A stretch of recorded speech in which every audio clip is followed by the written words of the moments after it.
24 hours. Only 24 hours time ఇస్తున్నాను. బాగా ఆలోచించుకో. నీకు నేను లల్లిని చూపించాకే మనిద్దరం ఓ అండర్స్టాండింగ్ కొద్దాం. అంతే కృష్ణ. మై గాడ్, ప్లీజ్, నువ్వు తప్ప లల్లి నీకెవరూ కాపాడలేరు. అందుకే నీకు ఫోన్ చేశాను. ఎలాగైనా పసిదాని ప్రాణాన్ని కాపాడు కృష్ణ. ఆ దుర్మార్గుడి చెరలోంచి లల్లిని రక్షించు. నువ్వేం కంగారు పడుకో. ఆ రాస్కెల్ ఆట కట్టించి లల్లిని ఎలాగైనా సరే నేను కాపాడుతాను. నిన్ను నిర్దోషిగా నిరూపిస్తాను.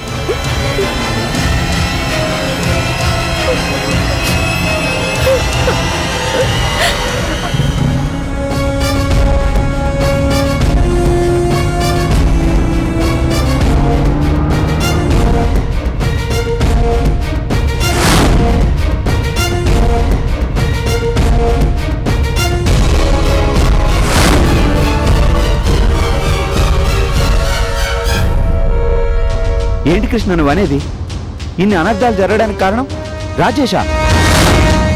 అవును, వాడే, ఆ దుర్మార్గుడే. అచ్చనికి నాకు మధ్య అపార్థాలు కల్పించింది వాడే. అన్నయ్యకి వదినికి మధ్య చిచ్చు రగిలించింది వాడే. ఇప్పుడు లల్లిని కిడ్నాప్ చేసి అన్యాయంగా అచ్చనని జైలు గోడల మధ్య మగ్గిపోయేలా చేసింది కూడా వాడే. చెయ్యి రాస్కెల్. ఈ లోకంలో తనంత గొప్ప స్నేహితుడు లేనే లేడు అన్నట్టు ఎన్ని కబుర్లు చెప్పేవాడు. అరే, స్నేహం కోసం ప్రాణాలైనా ఇస్తానన్నట్టు ఎన్ని ఫోజులు కొట్టేవాడు. వాడొక జాదూగాడు. తన మాటలతో ఎదుటి మనిషిని బాల్తో కొట్టించగల కిలాడి. అవును, అలాంటి వాడిని నా ఫ్రెండ్గా మీ అన్నయ్యకు పరిచయం చేసి నేనే చాలా పెద్ద తప్పు చేశాననిపిస్తుంది.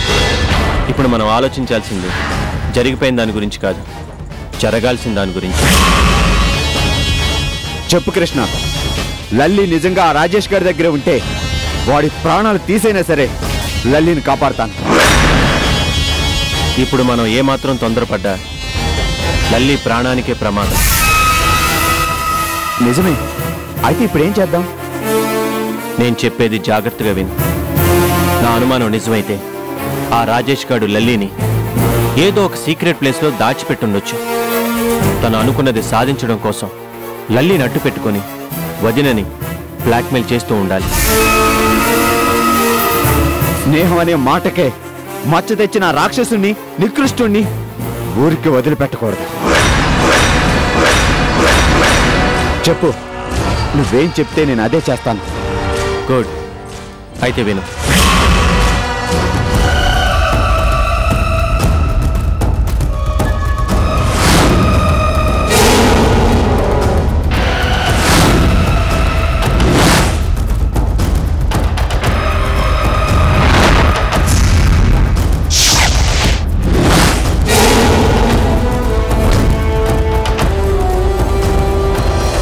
Super idea.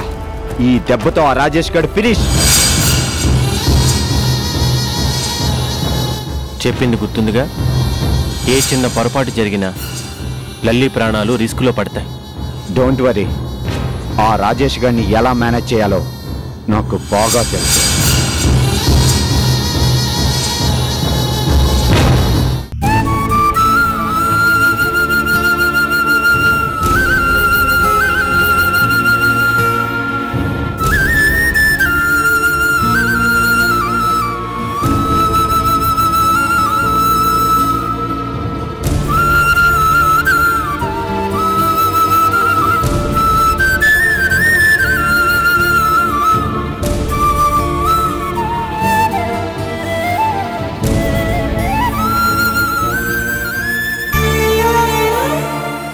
రాధమ్మా, ఉపవాసం పేరుతో నిన్నటి నుంచి పచ్చి మంచినీళ్ళైనా తాగలేదు.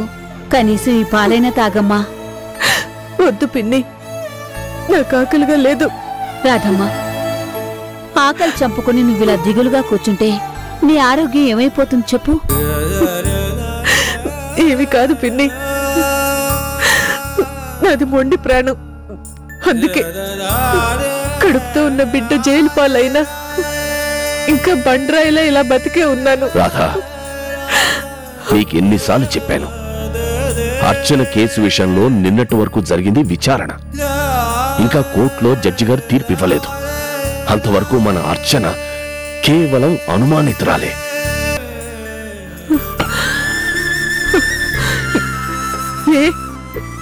ఆగిపోయారే?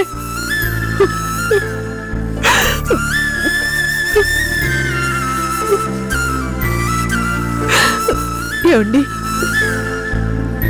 ఒకవేళ రేపు తీర్పులో జడ్జి గారు మన అర్జున్ని దోషి అని నిర్ధారణ చేస్తే, అందుకురాలు అని శిక్ష వేస్తే, ఇక దాని బతుకంతా జైల్లోనే కదండి.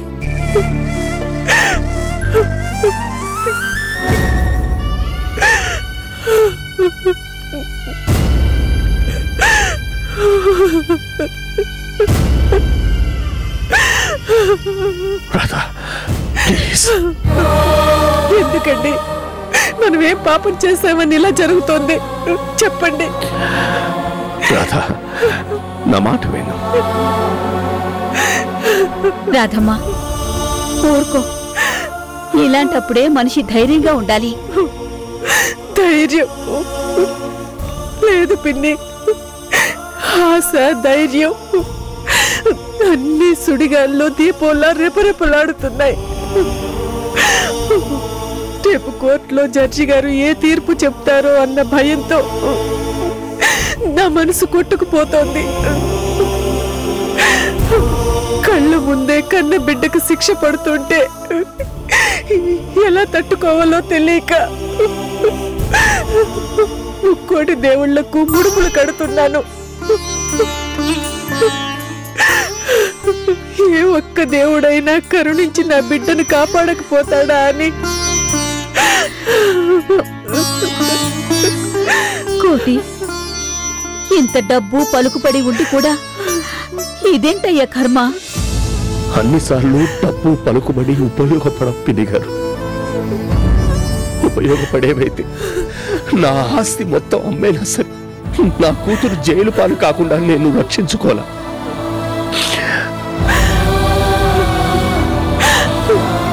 ఏమండి, నాకు ధైర్యం చెప్పి ఇప్పుడు మీరే. ఒక తండ్రిగా నేను చేయాల్సిన ప్రయత్నాలన్నీ చేశాను. ఇక దాని తర్వాత ఎలా రాసుంటే ఏమండి, ఊరుకొండర్రా.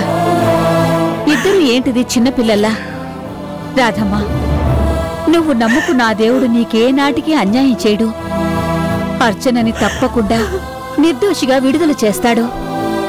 కోటి, రేపు కోర్టులో జడ్జి గారు తీర్పు చెప్పేది ఎన్నింటికి? ఉదయం 10 గంటలకి. రాధమ్మా, రేపు కోర్టుతో పాటు నువ్వు కూడా కోర్టుకెళ్ళు. తీర్పు చెప్పే వేళకి మీరిద్దరూ తన కళ్ళ ముందుంటే అర్చనకి కొంచెం ధైర్యంగా ఉంటుంది. ఎలాంటి తీర్పు వచ్చినా తట్టుకోగలుగుతుంది. తీర్పు తాళి కట్టిన మగవాడి ప్రాణాల్ని కాపాడమని ఆడది ప్రతిరోజు ఆ అమ్మవారికి పూజలు చేసి నా నల్ల పూసలే నీకు రక్షరా అనుకుంటుంది. కానీ ఆ మగవాడే గుండెను బద్దలు చేసి మనసుని రంపపు కోత కోసే తీర్పు చెప్పేశాక ఇక జడ్జి గారు ఏం చెప్తే ఏమిటి, ఎలా నిర్ణయిస్తే ఏమిటి? కేవలం చెవులే తప్ప కళ్ళు లేని గుడ్డె చట్టం ఏ తీర్పిస్తే ఏ లాభం చెప్పు?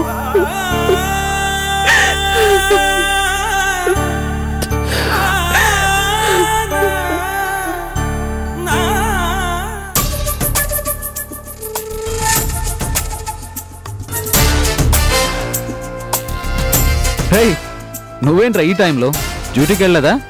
వెళ్ళబుద్ధి కాలేదురా. మనసు ఎందుకో చిరాగ్గా ఉంది. అందుకే నీతో కలిసి మందేద్దామని ఇలా వచ్చాను. సారీ, నువ్వెక్కడికో బయటకు వెళ్తున్నట్టున్నావు. No problem boss. పెద్ద అర్జెంట్ పనులేం కాదు కానీ నువ్వు కూర్చో, నేను గ్లాసులు తీసుకొస్తాను. అలాగే.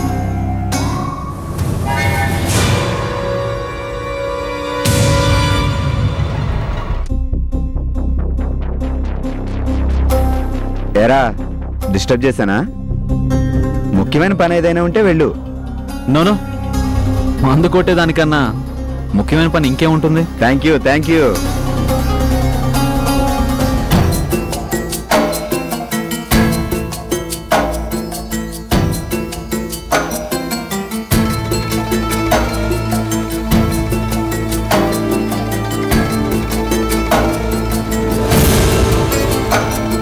Cheers.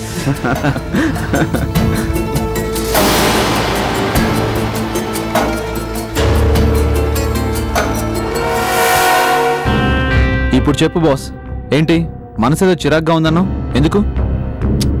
జరిగిందంతా తలుచుకుంటే నమ్మలేకుండా ఉన్నానురా. లేకపోతే అర్చన మర్డర్ చేయడం ఏంటి? నాది కూడా సేమ్ ఫీలింగ్ బాస్. అది కూడా కన్న బిడ్డలా చూసుకుంటున్న లల్లిని. నోను రాజేష్, నాకెందుకో అంత మిస్టరీగా అనిపిస్తుంది. అంటే ఈ కుట్ర వెనుక ఎవరో ఉన్నారనిపిస్తుంది. ఎవరో అంటే? అదే రాంప్రసాద్ మీద గాని అర్చన మీద గాని కక్షగట్టిన వాళ్ళు ఎవరైనా ఉన్నారేమో అనిపిస్తుంది. ఏమో, ఉన్నారేమో, ఎవరికి తెలుసు? అదే తెలుసుకోవాలి. ఆ దుర్మార్గులు ఎవరో బయట పెట్టాలి. కరెక్ట్రా. నేను నీకు ఫ్రెండ్ని అంటే నీ ద్వారా రాంప్రసాద్ కూడా ఫ్రెండ్ని అంటే అర్చన నిర్దోషాన్ని నిరూపించడంలో నీకెంత బాధ్యత ఉందో నాకు కూడా అంతే బాధ్యత ఉంది. చెప్పు, ఏం చేద్దాం? ఏం చెప్పినా చేస్తావా? ప్రామిస్. నువ్వు తాగించిన మందు మీద ఒట్టు.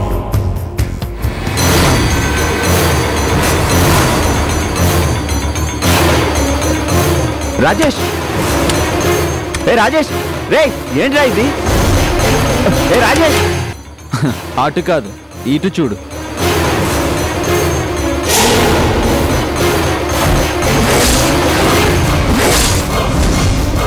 ఎరా, నాకే మస్కా కొట్టాలనుకున్నావా?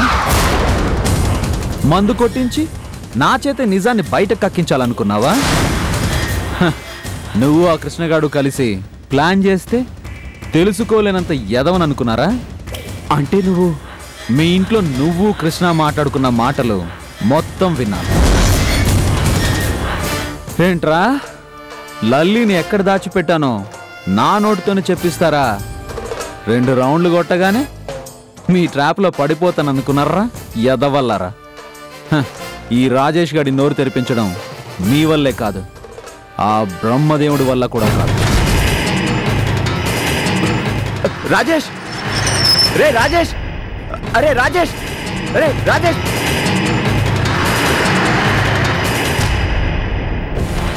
రే ఆగరా.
Shut up! నోరుతో ఉంటే గొంతు పిసికేస్తా. మూసాయి. ప్లీజ్ అంకుల్, నన్ను కోర్టుకి తీసుకెళ్ళండి అంకుల్. Shut up!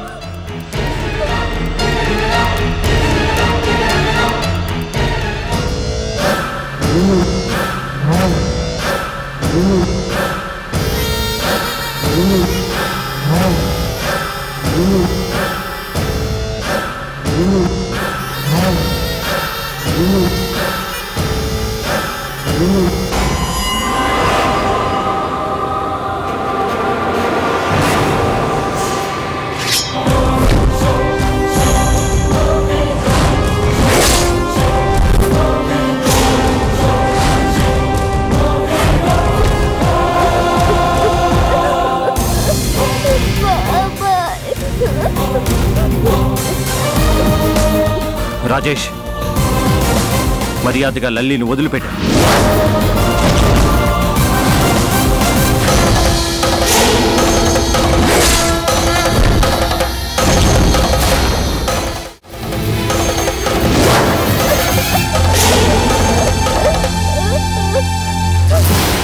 కృష్ణ, మర్యాదగా అడ్డు తప్పుకో, లేదా దీన్ని షూట్ చేసేస్తా. నీ చేతిలో ఉన్న ఆ కత్తిని పక్కన పడాయి.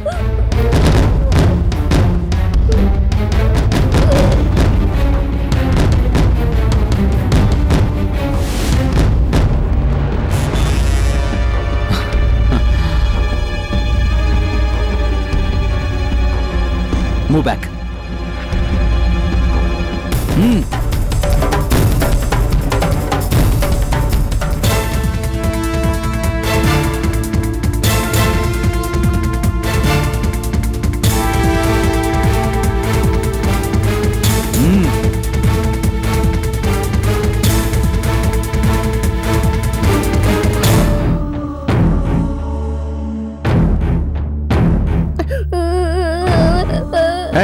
నర్మాయ్,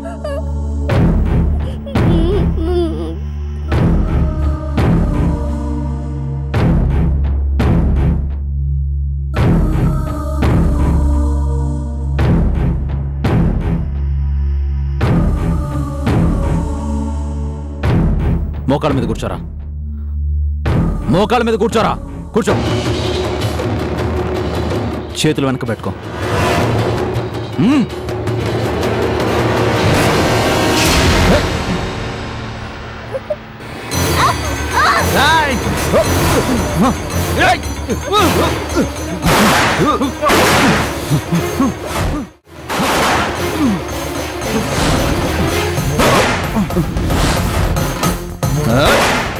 బాబాయ్, లల్లి పారిపో. నువ్వు నాకేం కాదు, నువ్వు పారిపో.